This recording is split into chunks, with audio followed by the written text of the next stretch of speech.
स्वतः तर खटाखट 8,500 रुपये देणार होते, पण दुर्दैवाने त्यांचे खटाखट झाले नाही। या अगोदर तर कधी दिले नाही, तेव्हा गटागट स्वतः पैसे खायचे। मग म्हणाले निवडणूक जिंकायची आहे म्हणून खटाखट 1 रुपये दिला नाही। पण आमच्या सरकारने 1,500 रुपये दिल्यावर किती शंका काढताय।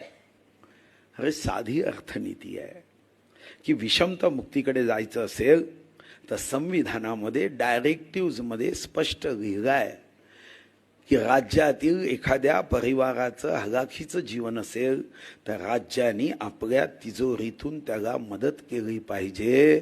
अरे भीती दाखवणारे जेव्हा आम्ही संविधानानुसार वागतो तेव्हा मात्र असं पोटात दुखतं की तरीही मुख्यमंत्र्यांनी आपला दवाखाना सुरू केला जिथं मोफत आपण उपचार करतो, पण ही पोटदुखी जाईल असं मला वाटत नाही।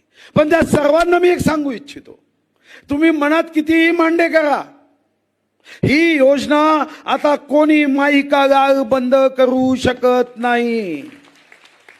आणि बंद करण्याचा विचारही तुमच्या सुपीक डोक्यामध्ये नापीक कल्पना म्हणून असेल तर याद राखा, जो बंद करेल 2,48,00,000